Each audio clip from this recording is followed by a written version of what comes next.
Hallo und herzlich willkommen zu einem neuen Film hier aus der Aquarellwerkstatt. Ich bin Barbara Hirsekorn und das ist mein YouTube-Kanal rund ums Thema Aquarell. In meinen Kursen werde ich oft gefragt, wie bringe ich mein Aquarell eigentlich so richtig zum Leuchten? Nun, es ist eigentlich ganz einfach. Wenn du möchtest, dass dein Bild richtig leuchtet, musst du vor allen Dingen sehr starke Dunkelheiten einsetzen. Nur durch den Kontrast von Dunkelheit und Licht entsteht das Leuchten im Bild. Im heutigen Video zeige ich dir eine Möglichkeit, ein tolles Leuchten im Aquarellbild zu erzeugen, indem wir zuerst die Dunkelheiten im Bild malen und dann die hellen Flächen darüber lasieren. Wir arbeiten also im Film heute ganz untypisch fürs Aquarell, vom Dunklen ins Helle, und ich wünsche dir viel Spaß mit dem folgenden Video.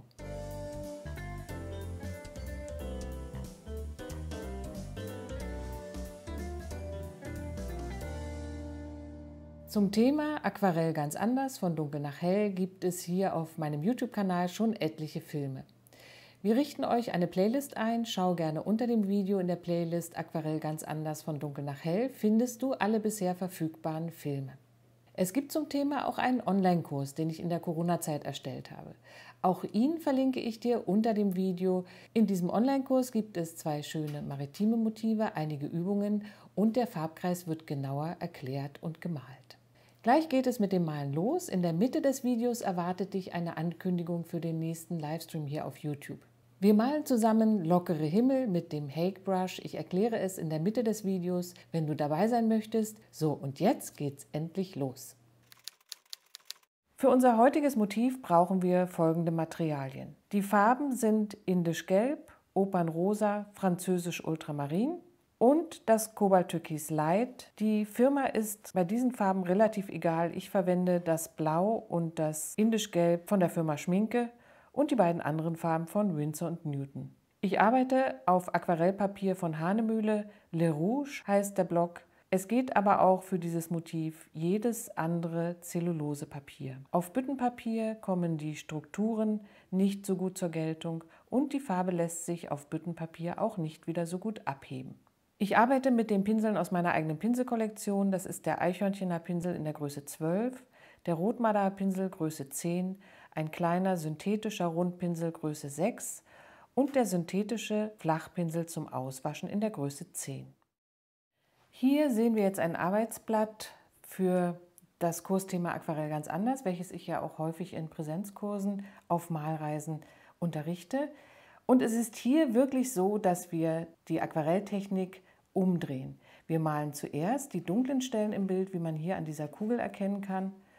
Die dunklen Schatten werden zuerst gemalt und dann kommt die helle Farbe über die ausgelassenen Bereiche, aber eben auch über den dunklen Bereich drüber hinweg. Und das gibt dann ganz weiche Verläufe. Die Schattenfarbe löst sich stellenweise an im Untergrund und geht mit der helleren Farbe eine Verbindung ein. Wenn ich in dieser Technik arbeite, male ich mit den 3 Grundfarben Opernrosa, Französisch Ultramarin und Indisch-Gelb. Und wir sehen hier an diesem Farbkreis, welche Farbtöne wir uns mit diesen 3 Grundfarben ermischen können. Wir bekommen schöne Orangetöne, schöne Violett-Rottöne und auch Grüntöne sind möglich, da ich ja das Blau mit dem Gelb gut mischen kann. Aber die Grüntöne sind alle eher im olivigen, gedeckelten Bereich. Das kommt daher, weil im Französisch Ultramarin schon relativ viel Rotanteil drin ist und auch im Indisch-Gelb ist ein gewisser Rotanteil vorhanden. Und dadurch wird das Blau mit dem Gelb gemischt eben immer auch Spuren von Rot enthalten und die Grünmischung dadurch etwas vergrauen. Dieses Arbeitsblatt mit den Möglichkeiten auch der tiefen Dunkelheiten, die ich mir ermischen kann mit diesen 3 Grundfarben, bekommen die Unterstützer unseres Kanals zusammen mit Skizze und Referenzfoto per Mail zugesendet. Auf unserer Unterstützerseite bei Steady findest du auch die älteren Referenzfotos und Skizzen zu fast allen Filmen, die hier auf YouTube gelaufen sind. Unter dem Video in der Videobeschreibung findest du einen Link zu Steady, deine Unterstützung. Dort kannst du dich über die verschiedenen Pakete informieren und auch über die Zusatzleistungen, die es bei den einzelnen Paketen gibt.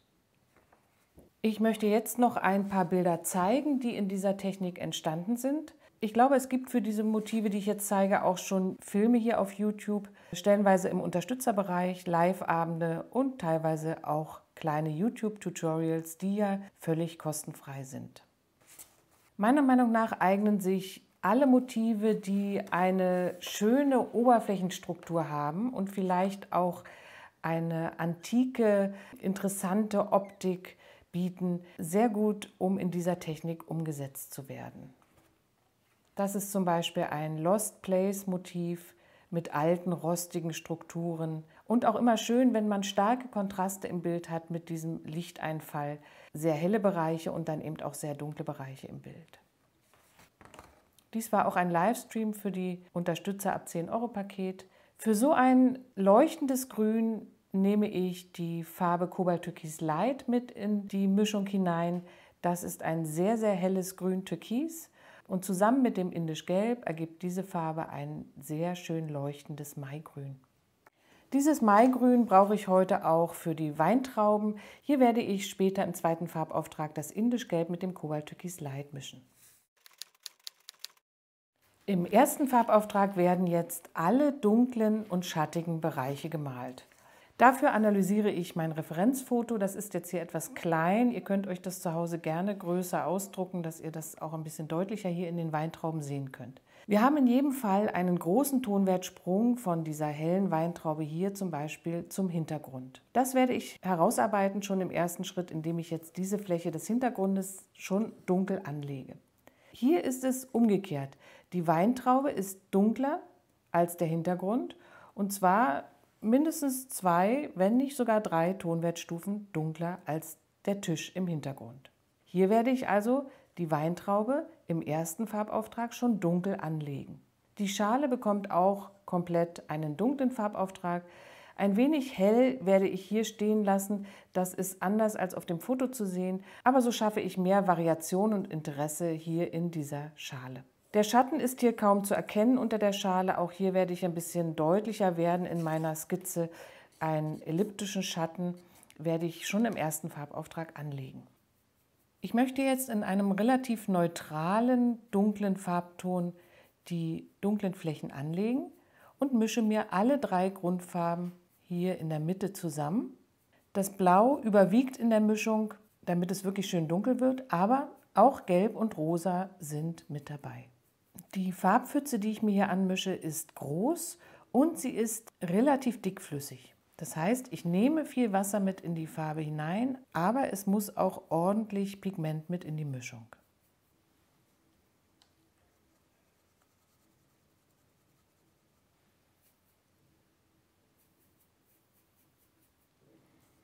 Mit leicht schraffierenden Bewegungen setze ich jetzt hier eine große dunkle Fläche in den Hintergrund. Später werde ich hier hellere Farbe drüber laufen lassen, sodass der Hintergrund etwas farbiger wird. Aber ich möchte hinter den Weintrauben eine sehr dunkle Fläche haben, damit die Weintrauben dann auch dementsprechend leuchten.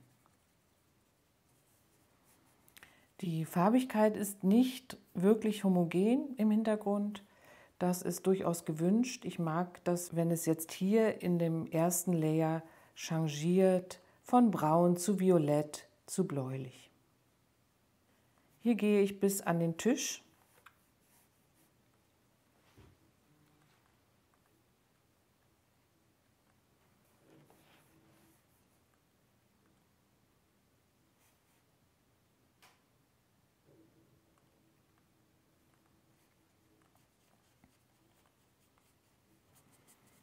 Und hier auf der rechten Seite möchte ich diese Stelle noch unbemalt lassen. Da kommt nachher dann nur die hellere Farbe drüber, um so ein bisschen Lichteinfall hier von der rechten Seite darzustellen. Und die Grenze zwischen dunkel und hell möchte ich ein bisschen aufbrechen. Die wird sich nachher dann auch wieder auflösen, denn es kommt ja noch hellere Farbe darüber. Aber ich versuche schon im ersten Farbauftrag jetzt nicht einen geraden Strich hier runter zu malen, sondern ein paar lockere Formen, die dann den Übergang besser darstellen.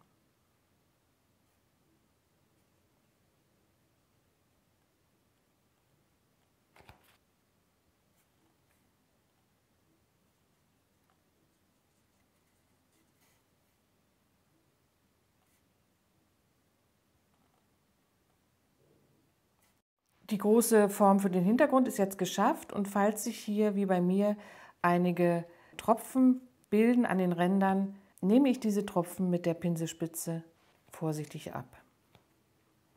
Als nächstes male ich die Schale auf der linken Seite besonders dunkel. Hier ist es so, dass auf dem Referenzfoto die Schale noch dunkler erscheint als der Hintergrund. Und das werde ich dann im zweiten Farbauftrag versuchen, noch mehr herauszuarbeiten. Jetzt ist erstmal wichtig, die Schale hier auf der linken Seite auch dunkel zu malen. Und ich versuche in der Farbigkeit eine leichte Variation schon umzusetzen. Das heißt, es wird jetzt hier etwas bläulicher.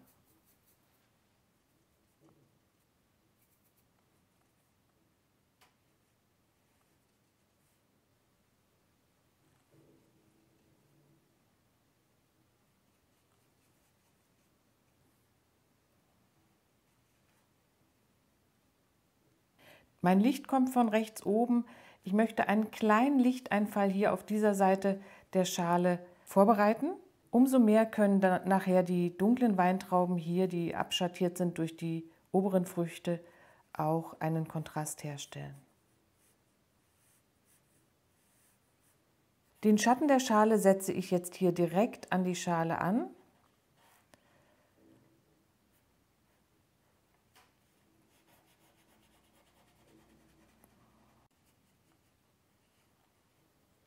Und wieder werden hier unten die letzten Tropfen mit der Pinselspitze abgesaugt.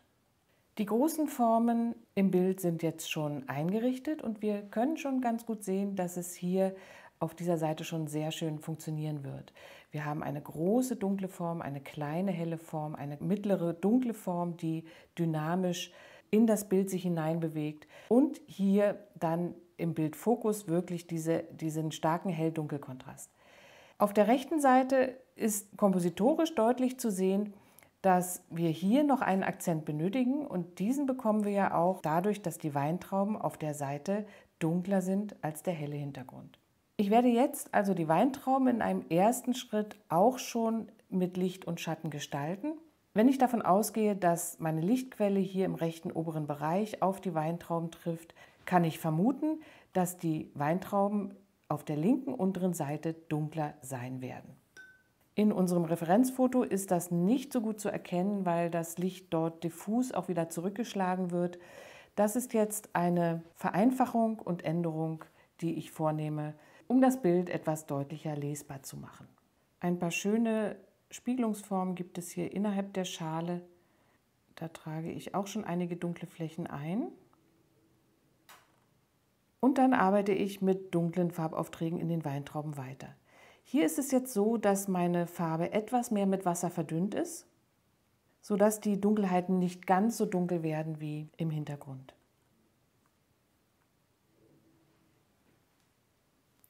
Bei den Weintrauben handelt es sich ja um runde Objekte und ich muss den Übergang zwischen Licht und Schatten aus diesem Grund immer sehr weich gestalten. Ich zeige das jetzt hier nochmal an dieser Weintraube, wie ich dabei vorgehe. Ich setze zunächst die violette Schattenlasur in den entsprechenden Bereich und löse dann mit einem angefeuchteten Pinsel hier den Zwischenbereich zwischen Licht und Schatten mit Wasser vorsichtig an und bekomme dann einen ganz weichen Übergang. Und das ist wichtig, damit sich das Objekt rundet. Hier zwischen den Weintrauben wird es mit Sicherheit dunkel sein und auch die Weintraube, die hier noch hervorblitzt, bekommt zunächst eine dunkle Lasur. Bei dieser Weintraube hier kann ich das Verblenden noch einmal zeigen. Das erfordert vielleicht ein wenig Übung, ist aber ein ganz wichtiges Basic für die Aquarellmalerei, denn wir brauchen die weichen Verläufe häufig von Licht zum Schatten. Mit einem angefeuchteten Pinsel, der aber nicht zu nass sein darf, gehe ich hier in den trockenen Bereich und ziehe dann die Farbe vorsichtig in diesen Bereich hinein. Diese Weintraube hier unten liegt im Schatten und wird auch später im zweiten Farbauftrag mit einer recht dunklen Farbe übermalt und bildet jetzt das Gegengewicht zu dieser großen dunklen Fläche links.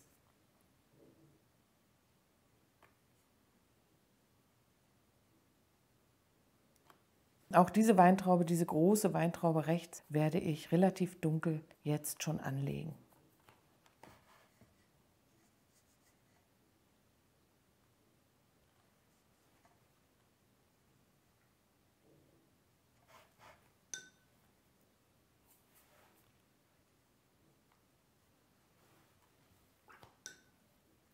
Wieder schön verblenden mit Wasser,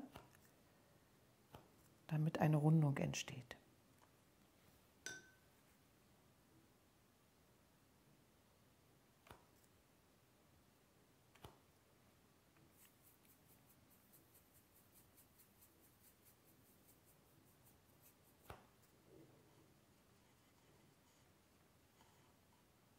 So, die Komposition ist jetzt komplett. Hier ist ein schönes Gegengewicht entstanden zu dem kräftigen linken dunklen Bereich. Jetzt muss das Bild mindestens 2 Stunden trocknen, am besten noch länger. Ich mache es gern so in dieser Technik, dass ich zwischen ersten und zweiten Farbauftrag einen Tag Pause lasse.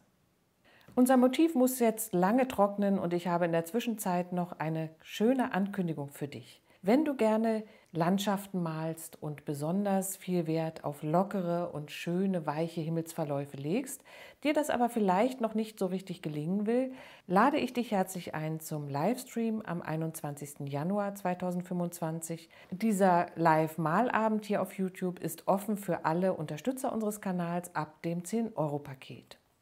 Ich werde an diesem Abend mit euch gemeinsam verschiedene Himmel malen. Ich zeige euch jetzt mal ein paar Motive, die ich für diesen Abend vorbereitet habe. Es werden dann natürlich nicht alle 5 Bilder am Abend gemalt werden können, aber bestimmt 2 oder 3. Solche besonders schönen, weichen Wolkenverläufe im Himmel gelingen mir immer besonders gut mit diesem Hake Brush. Das ist ein Ziegenhaarpinsel aus der chinesischen Malerei kommt der und er erlaubt mir ein sehr lockeres und fast abstraktes Arbeiten auf nassem Papier. Wie ich genau damit arbeite, möchte ich euch gerne zeigen im Live-Abend am 21. Januar. Wenn du jetzt interessiert bist und mitmachen möchtest, unter dem Video findest du den Link Steady, deine Unterstützung heißt er. Und wenn du ein 10-Euro-Paket abschließt, das ist jederzeit wechselbar oder auch kündbar, dann bist du am Live-Abend mit dabei. Du hast dann auch gleich Zugriff auf alle älteren Streams, Live-Abende, auf alle Fotos, alle Skizzen von älteren YouTube-Motiven. Ich hoffe, du bist dabei und jetzt geht's weiter mit unseren Weintrauben. Das Bild ist jetzt komplett trocken und ich werde mit dem zweiten Farbauftrag jetzt weitermachen. Zunächst radiere ich alle überschüssigen Bleistiftspuren jetzt weg. Gerade hier zwischen den Weintrauben ist das wichtig, damit ich dann bei dem hellen Gelb keine Graphitspuren mehr dazwischen habe. Um jetzt ein schönes Grün-Gelb für die Weintrauben mir ermischen zu können, verwende ich zusätzlich zum Indischgelb auch noch die Farbe Cobalt Türkis Light. Das Gelb wird dabei in der Mischung überwiegen und etwas von dem grünstichigen Türkis dann dazukommen.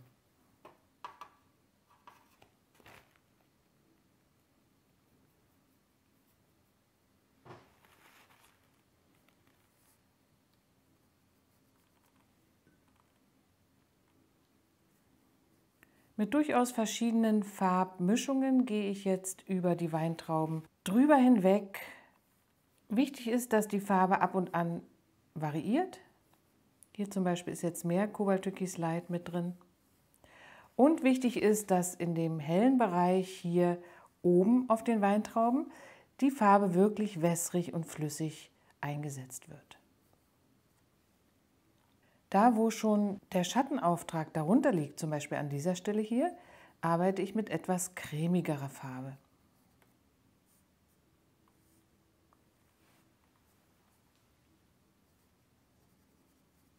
Hier hat sich ein bisschen Opernrosa mit hineingeschlichen in die Farbmischung. Das gibt dann eine Farbigkeit, die ein bisschen ins Braun geht, finde ich als Variation auch sehr reizvoll.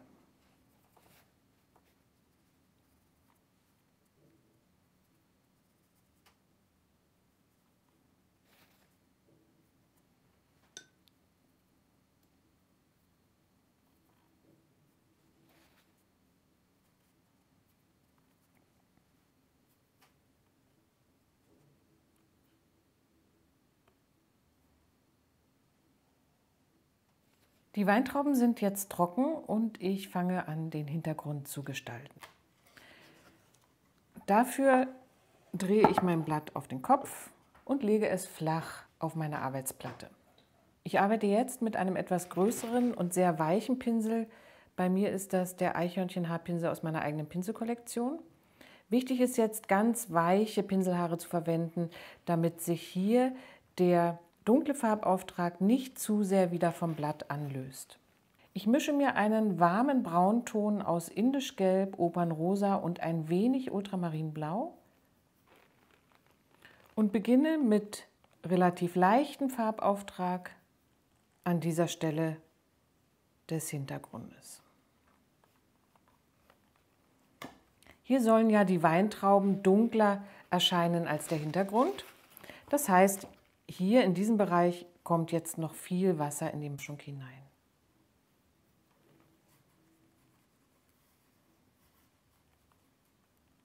Überschüssiges Wasser wird wieder mit der Pinselspitze abgenommen. Je näher ich jetzt hier meiner Schattenfläche komme, umso dicker und cremiger wird meine Farbmischung. Mit dem Pinsel versuche ich jetzt, die untere dunkle Farbe etwas anzulösen. Über den Stiel zunächst drüber hinweg malen. Kann man das noch sehen? So.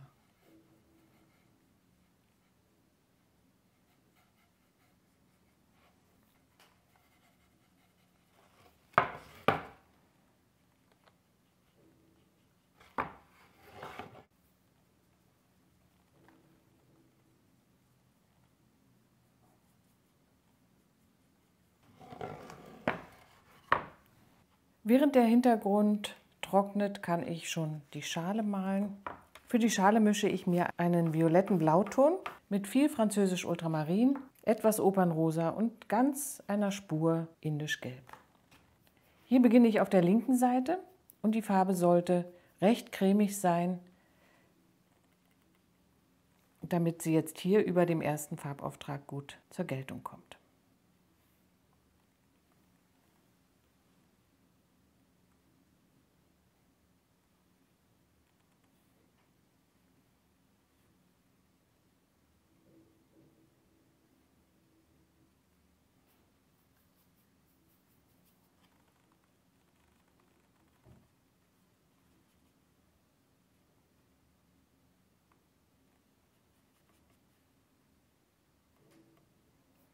Hier nehme ich etwas von der braunen Mischung des Hintergrundes mit hinein für die Farbharmonie im Bild und weiter geht es wieder mit der violetten Farbe.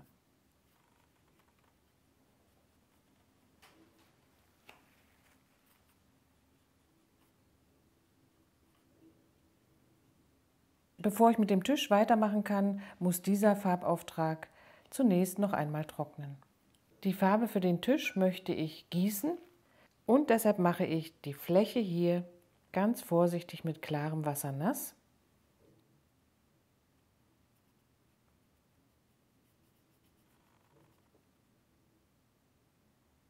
Und tropfe dann eine Mischung aus Indischgelb, Opernrosa und Ultramarinblau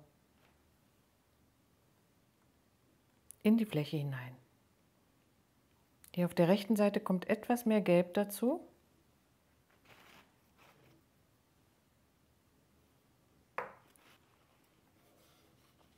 Jetzt schaukle ich das Blatt und das Pigment sucht sich selbst seinen Weg. Mit dem Pinsel helfe ich ein wenig nach und überschüssige Farbflüssigkeit schubse ich hier rechts aus dem Bild heraus.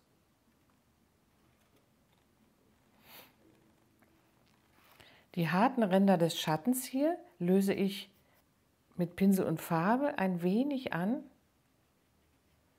mit Fingerspitzengefühl. Hier möchte ich noch ein bisschen dunkler werden.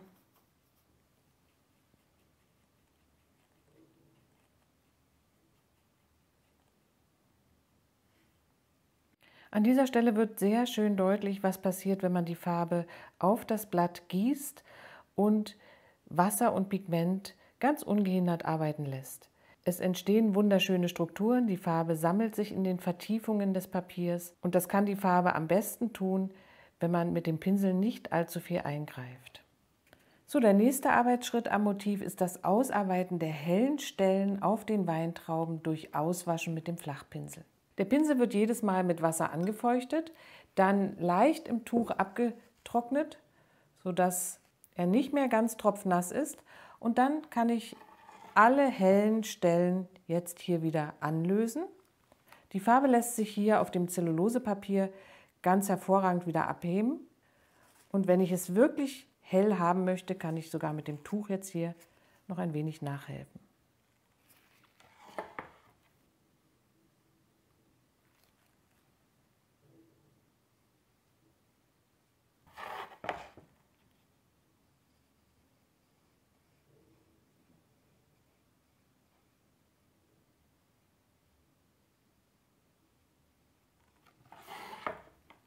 Auch bei dem Stiel, der jetzt hier fast komplett verschwunden ist, möchte ich eine Lichtkante hier an der Oberseite herauswaschen.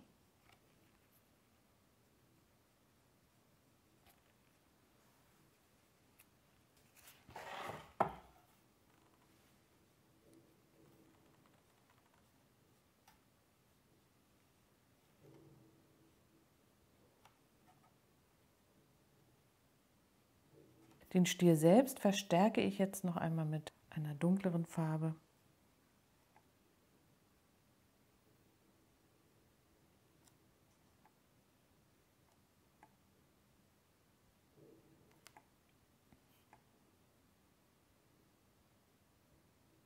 Intensivieren mit dunkleren Farbmischungen geht natürlich jetzt immer noch. Ich werde hier zum Beispiel diese Weintraube noch etwas deutlicher herausarbeiten, indem ich dahinter eine etwas dunklere und etwas grünliche Lasur setze.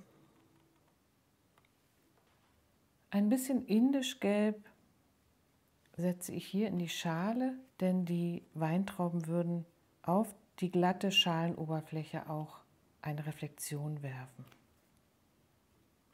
Um der Schale noch mehr Struktur zu geben, spritze ich mit dem synthetischen kleinen Rundpinsel ein paar Wassertropfen hier auf die Schale.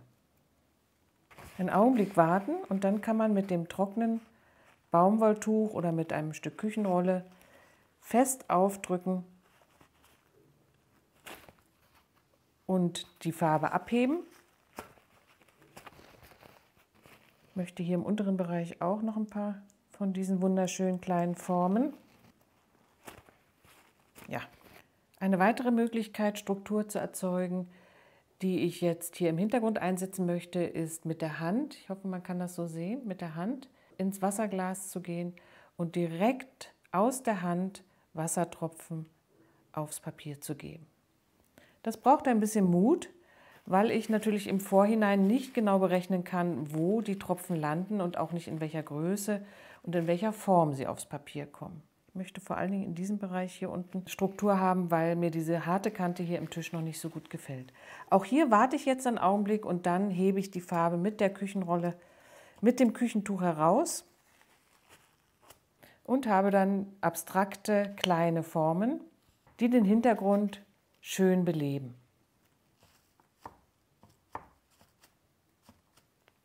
Im inneren Bereich der Schale wasche ich ganz zum Schluss jetzt hier auch noch einmal ein bisschen Farbe aus.